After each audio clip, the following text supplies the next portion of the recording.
Okay, let's start, my dear. Hello, my dear. My dear Sagittarius.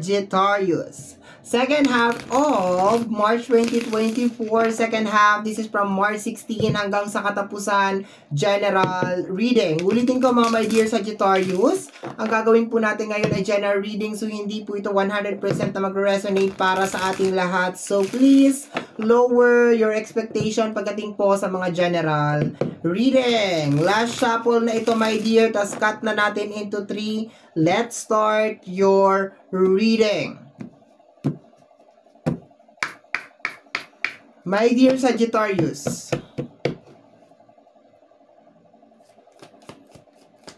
start tayo sa Oracle card.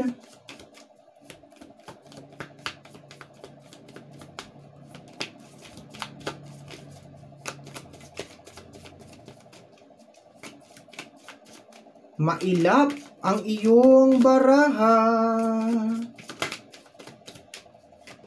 Okay.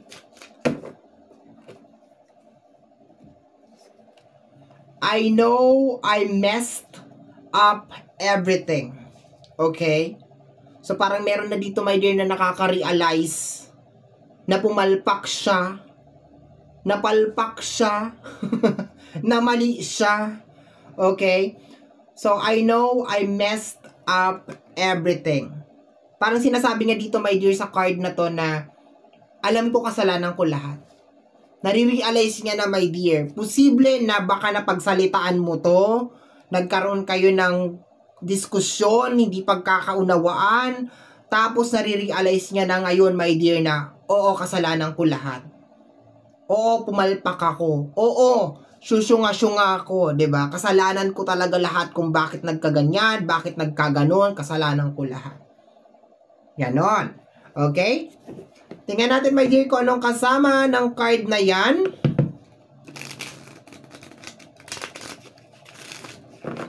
Posibleng sabihin niya sa ito literal, umamin siya sa pagkakamali niya, or posibleng mabagabag siya ng kanyang konsensya. No, yung parang ganun. Posibleng nandito lang or sabihin niya. Diba? Tingnan natin, my dear. Kasama ng card na yan, my dear, is, ayun, meron ng isa.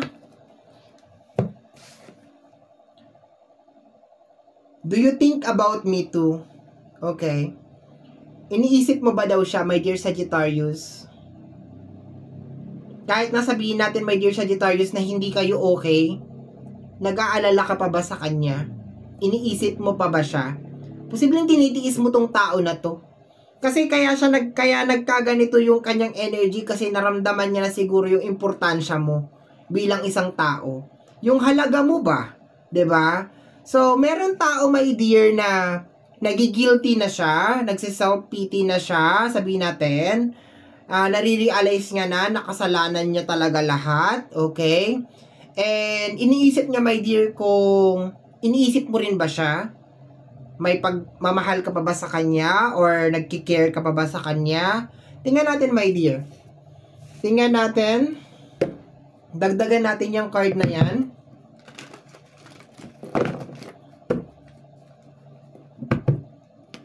Merong tao na inuusig ng konsensya, my dear Sagittarius.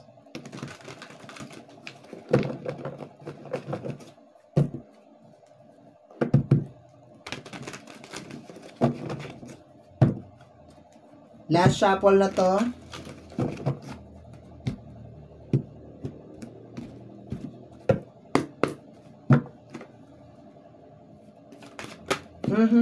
The 8 of Wands. Posibleng dumating to, my dear. Posibleng puntahan ka nito, my dear. Kasi 8 of Wands is the message of the universe.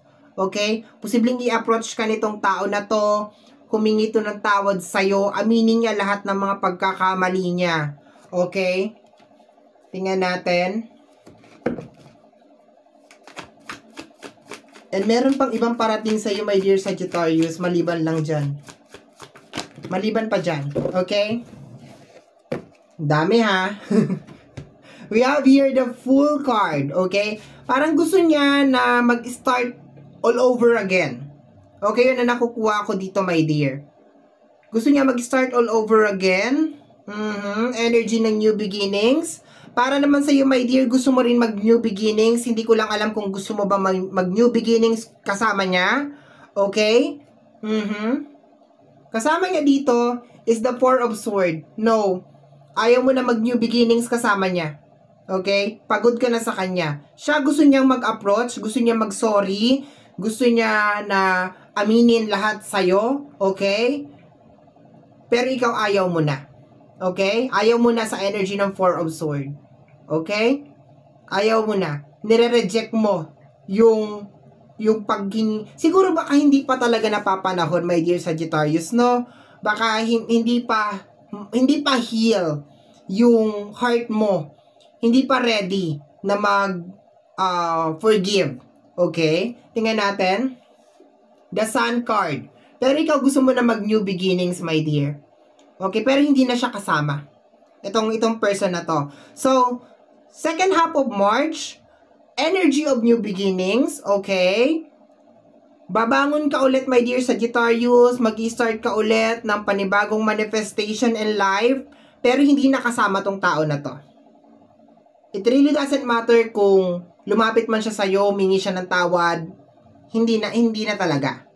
Okay? We have here the Eight of Pentacles. Marami sa inyo, my dear, posibleng magkakaroon ng bagong trabaho, magkakaroon ng new source of income, may mga good news na parating, may kinalaman sa usapin ng pinansyal, pero hindi na siya kasali. Hindi na siya kasama, hindi na siya kasali.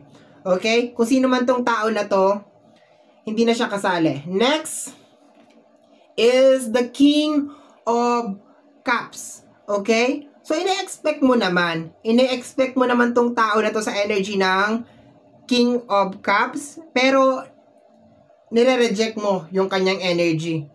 No? Ine-expect mo na one of this day, marirealize din niya na tama lahat ng sinabi mo sa kanya. Na mali siya. Okay? Na siya yung may kasalanan lang lahat. Siya yung may kasalanan ng lahat kung bakit nagkaganito. Lahat-lahat. 'Di ba? Tingnan natin, my dear. Last two cards na lang tayo. Okay, ano yon? We have here the Six of Pentacles. Pagod ka nang tulungan siya, my dear. Pagod ka na. Kasi kasama to ng Four of Swords eh. Pagod ka na tulungan siya. Although, meron kang expectation card dito sa King of Cups, like ine-expect mo na one of this day, hindi mo ine-expect na i-approach ka niya kasi parang yung energy nung kabilang side is parang ma-pride, 'di ba? Pero sa energy nito, ine-expect mo na darating talaga yung araw na darating tong araw na to na marirealize niya, my dear Sagittarius, yung value mo, marirealize niya na tama lahat ng sinasabi mo, marirealize niya na kasalanan niya lahat. Okay, yun na nakukuha ko dito, my dear. Pero pagod ka na, my dear, sa energy ng Four of Swords and the Six of Pentacles, pagod ka na, my dear, na intindihin siya. Pagod ka na, my dear, na suportahan siya or mag-share or ayusin ang buhay niya. Pagod ka na sa kanya. Pero ikaw, para sa iyo, my dear Sagittarius, congratulations kasi new job, new opportunity, mga new blessing dito sa energy ng Eight of Wands and the Eight of Pentacles. Mga mga new doors na magbubukas, mga panibagong oportunidad, my dear Sagittarius, na magbubukas para sa iyo. The sad energy is, hindi nakasama tong tao na to. Kahit magsisi pa siya, hindi na talaga siya kasali sa plano mo. Okay? Kasama ng ating Sun card, may Sun card ka dito eh. Ayan o. Oops!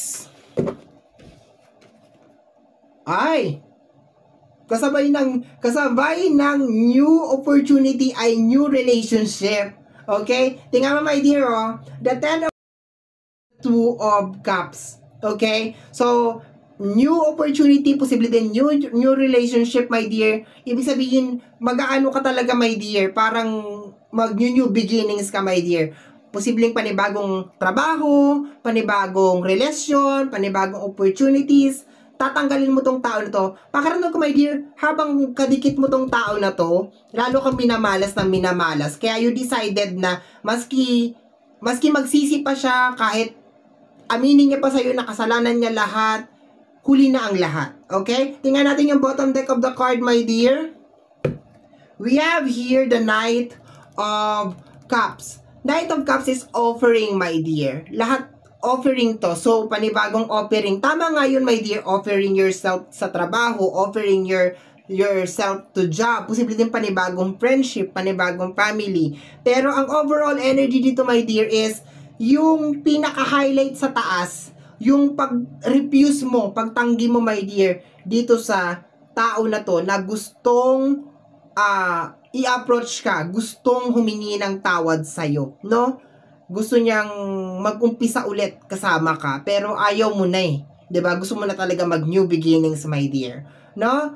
So, my dear Sagittarius, yan ang reading mo para sa iyong second half. Second half of March 2024. Somehow, my dear, kung nagustuhan mo to, especially kung napadaan ka lang, don't forget to subscribe. Pakiclick lamang po ang notification bell para ma-update ka sa aking mga upload. And free to like, free to share, and free to comment sa lahat ng ating mga videos. Once again, my name is RJ, also known as Apo J. Maraming salamat po, and until next time, bye-bye! Thank you, my dear. Maraming salamat po.